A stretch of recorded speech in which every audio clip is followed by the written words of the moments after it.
We are rolling. This is a new format that I'm experimenting with. Welcome back to the channel. I've written something down that I'm going to read to you. Here I go. So I've been thinking about death. I was playing tennis with my best mate recently. It was an incredible evening. It was about 19 degrees, so a bit chilly when we started, but the perfect temperature when we got going. It was one of those nights where the sky had this poetic gradient from a warm, comforting yellow, which bled into a dark and deep turquoise. I love those evenings. I love playing tennis with one of my best mates. The tennis courts are supervised by this large building that sits on a hill a few blocks away from this tennis court. It's a hospital.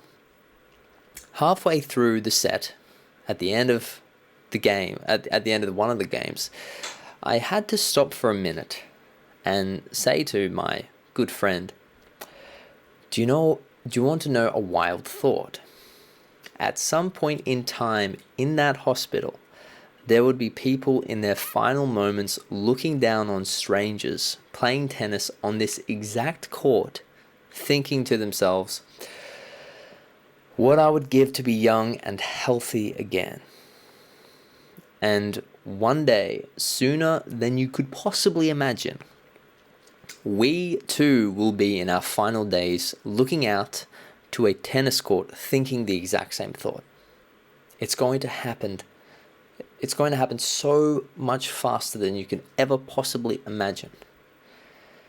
Now, this might sound morbid and depressing to some, but to me, it felt incredibly liberating. They say everyone knows they die, but no one truly believes it. I felt just for a second that I actually believed we were going to die. I believed in the fragility of life, and this feeling, it has not been exhausted from my being yet, and I kind of hope that it doesn't. So I used to spend so much of my life worried about what people thought of me, worried about letting friends down, giving too much of my time to friendships that were only one-way streets. You know the ones I'm talking about. The type of friends that when you really think about it, you are the one initiating everything, absolutely everything. You're waiting at cafes for 20 minutes, 30 minutes, 45 minutes because they didn't plan ahead. I'm so sorry. You know those ones? Just wasting your time. As blunt as you could possibly put it. So life is so short, and lately, for some unknown reason to me, I've really been believing that. So this is a message. This video is a message to all of you.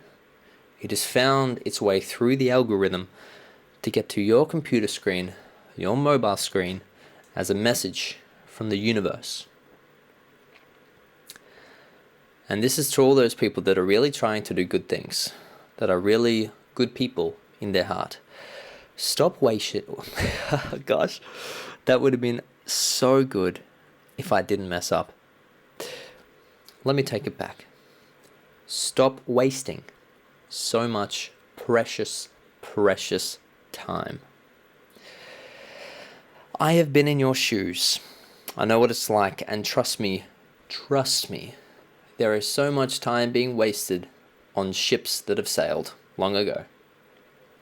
If someone is not meeting the standard of a friend, of a lover, of a colleague that you so punishingly hold yourself to, let them go. I'm not talking about a friend who, is going through a hard time and needs you to be more forgiving and accepting of them for a month or two, even 6 months. Everybody goes through hard times. No. I'm not talking about those things. We respect those things. What I'm talking about are the people who are intentionally not meeting your standards. You don't have time for them. You simply do not have time for them. So stop people pleasing. Stop people pleasing. Stop being the one always sacrificing. And please, please, start giving your time and energy to people who actually deserve it. That brings us to 3 practical tools that I think you should implement if you've gotten this far into the video. The first thing is to stop apologizing. Okay, it's taken me a long time to realize the absolute power of not apologizing when you don't need to. It actually messes with the narrative inside your mind. So if you've done something wrong that is your fault entirely, obviously you need to apologize. But so many people, myself, my younger self included, would apologize for things that aren't even my responsibility, that I'm not even responsible for. Never, under any circumstance, apologize for something that is not your responsibility, that is not your fault. This goes for friendships, for relationships, at work, particularly at work, with your family. By saying the words out loud, I'm sorry, you are creating a situation externally in the real world. So now your brain believes that you have done something wrong because you've apologized. It completely messes with the internal narrative of your mind, the way you talk to yourself. So stop apologizing. Number 2, back yourself. You are an incredible human who can do incredible things. You know what you're capable of. You do. I know you do. You are capable of very incredible things. But, other people don't know. So don't let their inaccurate perception of you convince you that you are less than you are. The best way I've found to back myself, and this stems from my actor training, is simply work as hard as you can on something that you believe in. So many people talk the talk, but don't do any of the work. I remember talking to an actor who was bragging about this film he did and that film he did, and in that moment, the moment he was bragging, my ego, the little child inside of me, started to feel bad. And it started saying things to me like, well, I haven't done this, I haven't done that, I must suck. So what did I do to combat these thoughts, and what can you do? I told myself, just you wait. You don't have to worry about them, Joe. Your time will come. I backed myself. Anyways, that night I went home. I found his showreel, watched his acting, and he was not as good as he made out to be. Surprise, surprise. He didn't do the work, which is fine. I used to suck at acting. Everyone does. But he was bragging. And when you brag, you are intentionally trying to put yourself above others, which I absolutely hate. So when you sense people bragging, of talking the talk, back yourself internally. Tell yourself, just you wait. Just you wait. The third and final thing is, like I said earlier, if you can sense people aren't giving you the time of day, they're not respecting you or your time or your energy, they can go take a long walk off a short pier and have a swim in someone else's pond. You can do better. When I think back to all the people that I've given my time and energy to and really thought about it, there's so much time that I could have saved and portioned that time into people that actually have a reciprocal friendship with me. Yeah, there's so much time I could have saved. So if you know deep down that someone isn't respecting you, show yourself some damn respect and move on. Your people are out there. Everybody has their people, and if you cling on to old people that deep down are not for you, you are wasting so much of your time that you could be spending on the people that are for you. There's people out there that are meant for you, so go find them. So yeah, I've been thinking about death a lot recently, and I've come to a conclusion which a lot of people will probably disagree with.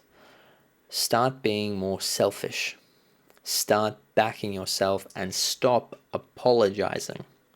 So my question to leave you, what do you intend to do with the hours, days, weeks that you have between playing tennis, young and healthy, to watching it from a hospital window?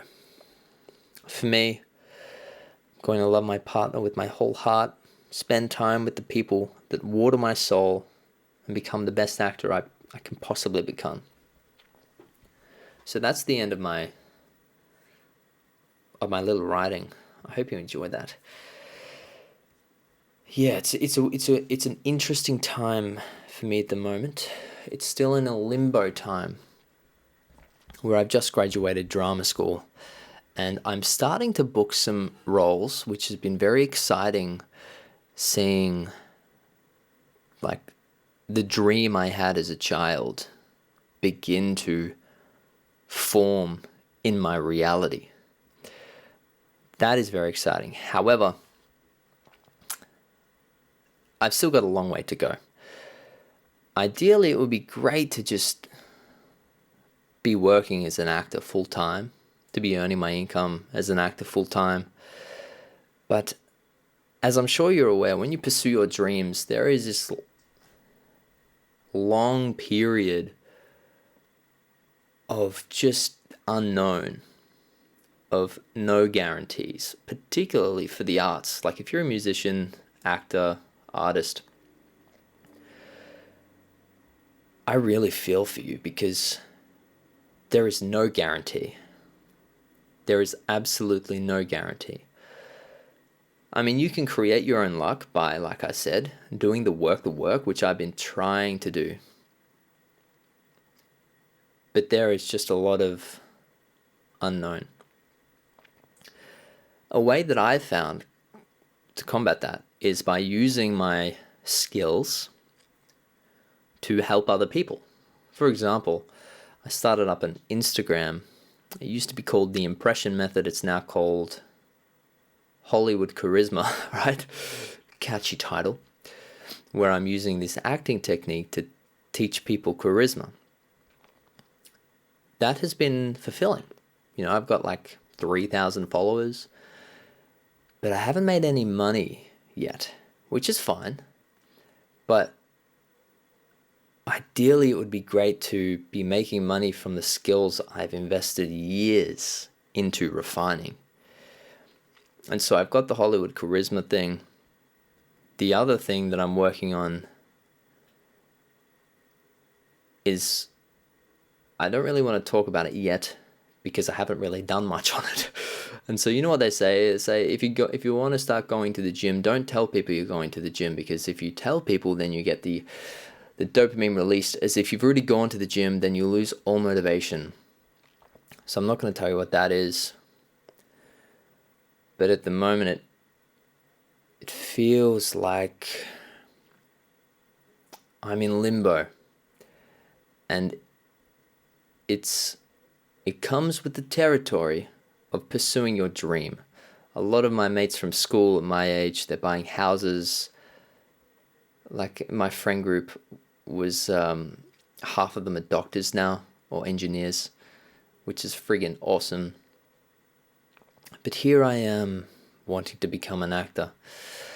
I have no doubt that I will become what I see myself becoming. It's just, I want to do something fulfilling before I get there. I don't want to just be waiting around to live my life. I want to be spending my time, not wasting it. You know what I mean? This has been a long kind of ramble, but I just felt like it was needed to be completely honest with whoever's watching and be honest with myself. And if there's anything that you can take away from this video, it is life is so short and you just have to risk it all for the thing that you love. especially if you're young. Just risk it. Risk it. Move countries, Quit your 9 to 5 if you don't like it. Some people love their 9 to 5, which is awesome. But for me, yeah, I'm cruising along at the moment. I'm putting a lot into this side hustle, as they call it. And I'm really, really excited for what's to come. Thank you so much for watching.